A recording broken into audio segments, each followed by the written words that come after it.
প্রতিজ্ঞা ধারাবাহিকের শুরুতেই দেখা যাচ্ছে ছুটি অভিকে বলছে, তুমি কোন বাজারে গেছিলে, নাকি ডাকাতের ডেরায় গিয়ে বসেছিলে? এইভাবে কেউ ঠকায়? ডানদিক বাদিক কি আবার কাজ করছিল না? বাঁধাকপি 140 টাকা? হ্যাঁ, কোন বাজারে গেছিলে? আমাকে নিয়ে চলো। অভিমন্যু বলছে, বাজারে যাব আবার কি, দরকার কি, থাক না। ছুটি তখন ধমক দিয়ে বলছে, চলো, বলেই ওখান থেকে বেরিয়ে পড়ে। বাজারে এসেই তো ছুটি চিৎকার করে বলছে, কোন লোকটা 100 টাকার লাউ বিক্রি করেছে বলুন তো? তার সঙ্গে এরকম গরুর খাওয়া হলদি ফুলকপি? ফুলকপি কোনোদিন হলদি হয়? আপনি বলুন কোন লোকটা?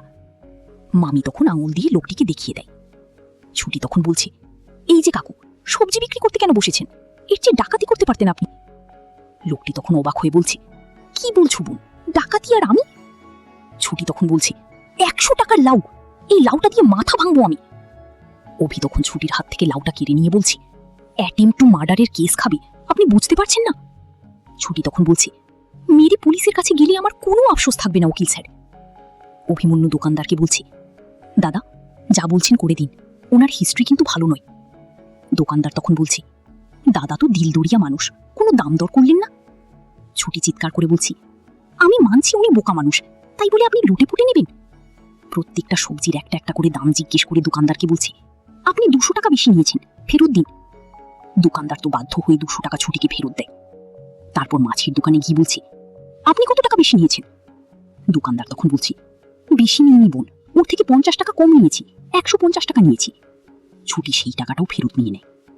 ঠিক সেই সময় ছুটি আম দেখতে পায়। আমের দোকানে ছুটি গিয়ে একটা আম নিয়ে আমটা ফুটো করে খেতে শুরু করে।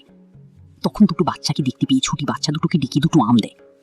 অভি তখন পুরো ফিদা হয়ে গেছে, মনে মনে বলছে, সবার জন্যই দেখছি তো চিন্তা।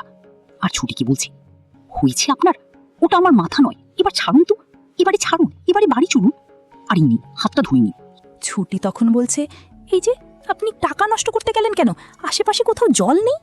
অভিমন্যু বলছে, আপনি এত লাফালাফি করছেন কেন, জলটা নিয়ে এসেছি, হাতটা ধুয়ে নিন। ছুটি হাতটা ধুয়ে নিলে দুজনে বাড়িতে ফিরে আসে। বাড়িতে ফিরে আসতেই জয় অভিকে বলছে, ওয়েল ডান অভি, তুই আমার বাজার করার ঐতিহ্যটা ধরে রেখেছিস। অভিমন্যু বলছে, আমি না, ছুটি, তোমার ওই ঐতিহ্য ওই বজায় রাখবে, ও বাজারটা করেছে। জয় তখন বলছে, হতেই পারে, ভালো বাজার করা মানে ভালো বউ হয়ে ওঠা নয়, তাই না মা? আমি যাই। বলেই জয় ওখান থেকে চলে যায়। অভিমন্যু ঠাম্মিকে বলছে, শুধু বাজার করেছে তাই নয়, যারা আমাকে ঠকিয়ে এক্সট্রা টাকা নিয়েছিল সেগুলোও ফিরিয়ে নিয়ে এসেছে। ঠাম্মি তখন বলছে, যাক, এবারে রান্না শুরু করা হোক, এবার তো আবার ওকালতিতে বেরোতে হবে। ঝুমকি তখন ঠাম্মিকে এসে বলছে, আমি হলে তোমাকে সেবা করতাম সারাদিন। অভিমন্যু ছুটিকে বলছে, আপনার তো অপশান আছে, আপনি করুন না, কেউ তো বারণ করছে না আপনাকে। ঠাম্মির তো সুগার, ঠাম্মি উচ্ছে সিদ্ধ খাবে, উচ্ছে সিদ্ধ বানান যান। ঝুমকি তখন বলছে, হ্যাঁ বানাবো, এ আর এমন কি ব্যাপার? পিসি তখন বলছে, পরি কেন এইসব করবে? না না ঠাম্মি।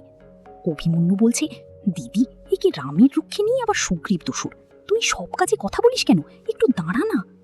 অভি ঝুমকিকে বলছে, আপনি তো বেটার হাফ হতে চেয়েছিলেন, যান আপনি উচ্ছে সিদ্ধ করুন, বেটার হাফ হন। ঝুমকি তখন বলছে, ঠিক আছে, আমি তো ঠাম্মির জন্যই করছি। আর মনে মনে বলছে, উফ, আমার এই অ্যাক্টিং যদি প্রোডাকশন হাউসগুলো দেখতো, আমাকে একেবারে লুফিয়ে নিত।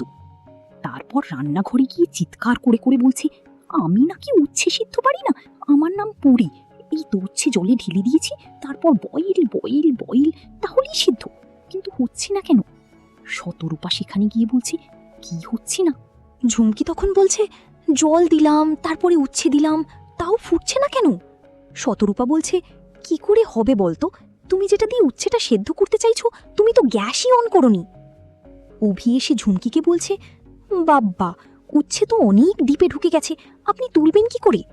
আপনি একটু অপেক্ষা করুন, আমার মনে হয় উচ্ছের চারিপাশ থেকে ডানা বেরোবে, তারপরে ফুরফুর করে উড়ে বেড়াবে। ছুটি তখন বলছে, আহ, অনেক হয়েছে, চুপ করো তুমি। ঝুমকি তখন রেগে গিয়ে ছুটিকে বলছে, তুই অনেক মজা পেয়েছিস না, কিন্তু এটা ভাবিস না যে আমি পারবো না। আমি হিরণ দাশগুপ্তের মেয়ে, এইসব কাজ করার জন্য আমার বাড়িতে 10টা লোক রাখা আছে, তোর মতো অনাথ নই আমি যে অনাথ আশ্রমে পড়ে থাকবো।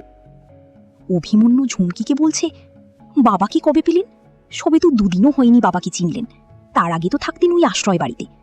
আপনার প্যাটার্নটা আমি খুব ভালো করে বুঝে গেছি জানেন তো, যারা বিপদের সময় আপনার পাশে এসে দাঁড়িয়েছে, আপনি সুযোগ পেলে তাদের আগেই ছোবল মারবেন। এখান থেকেই বোঝা যায় আসল শিক্ষা। ছুটিও ওখান থেকেই এসেছে। যাই হোক, আমার ভাবতে অবাক লাগে আমাদের বাড়ির বড়গুলোর কথা ভেবে, কিন্তু আমি আপনাকে ভালো করে চিনে গেছি। আমি হলফ করেই বলতে পারি, আপনি যেই হন না কেন, আমার পরি কোনোদিন হবেন না। পরি এগুলো করতো না। ঝুমকি মনে মনে বলছে, এই উকিল যে কোন দিক থেকে কিভাবে ধরবে বোঝা মুশকিল। আর অভিকে বলছে, আমি আসল পরি কিনা নকুল পরি সেটা আমি আর আমার বাবা খুব ভালো করে জানি। আর ওই আশ্রয় বাড়িতে থাকাকালীন আমি আমার নিজের ক্লাসটা ঠিক মেনটেন করতাম। এই বলেই ওখান থেকে চলে যায়। এদিকে আবার দেখা যায় রোমা রুদ্রকে বলছে, ওই ইডিয়েটের সঙ্গে কথা বলে বুঝলাম যে অভিমন্যু আশ্রয় বাড়ির বাচ্চাগুলোর সাথে কথা বলবে, দেখা করে ওদের কাছ থেকে ইনফরমেশন কালেক্ট করবে। রুদ্র তখন বলছে, ভাবলাম কটা দিন আইস করব। দেখ, কোল্ড স্টোরের ব্যাপারটা আমি ম্যানেজ করে নিলাম, ওই ছেলেগুলোকে শহরের বাইরে পাঠালাম। কিন্তু না, দেবদত্ত রায়চৌধুরীর কেসটা নিয়ে এখন আবার হইচই শুরু হয়েছে। রমা, আমাদের একটা কাজ করতে হবে, একটা যান্ত্রিক উকিলের ব্যবস্থা করতে হবে।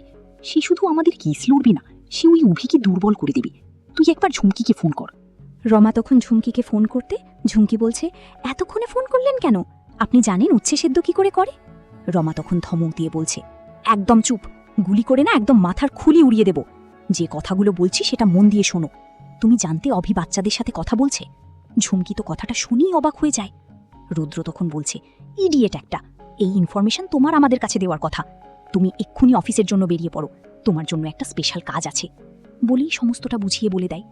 এদিকে তখন অভি মিঠুনের কলার ধরে বলছে, স্কাউন্ড্রেল, আঙ্কেলের চেয়ারে পায়ের ওপর পা দিয়ে বসে আইস করা হচ্ছে। তখন একজন লোক অভিকে বলছে, আপনি যান এখান থেকে, না হলে যেভাবে লোক ঢোকাচ্ছিলেন আমি 50,000 নয়, পার হিয়ারিং 1 লক্ষ দেওয়ারও ক্ষমতা রাখি। কিন্তু ওনাকে দেখে মনে হচ্ছিল টাকাটাই নিতে পারে, কেস লড়ার ক্ষমতাই নেই। মিঠুন তখন চিৎকার করে বলছে, আপনি জানেন কাকে কি বলছেন? অভিমন্যু মিঠুনকে বলছে, এটা পাড়ার রক নয় যে মাস্তানি করবে। আমার নাম অভিমন্যু শঙ্কর রায়, আমি ওকালতি পেশায় এসেছি আইনের হয়ে লড়ব বলে। লোকটি তখন অভিকে বলছে, আপনি অভিমন্যু শঙ্কর রায়? আমি তো আপনার কাছেই এসেছিলাম। তখন মিঠুন আর মিঠুনের বাবা লোকটিকে বলছে, আপনি যখন ইপারে ঢুকেছেন ওপারে আর যেতে পারবেন না। লোকটি তখন বলছে, যেই শুনলেন আমি 1 লক্ষ দিতে পারি অমনি গায়ের জোর দেখানো শুরু করে দিলেন। ছোটি তখন বলছে, আপনারা শান্ত হন সবাই, এটা কি মাছের বাজার নাকি? ওই ক্লায়েন্ট তো অভিকে দিয়ে কেসটা লড়াতে চায়, ক্লায়েন্টের কথাই শেষ কথা হওয়া উচিত, তাই না?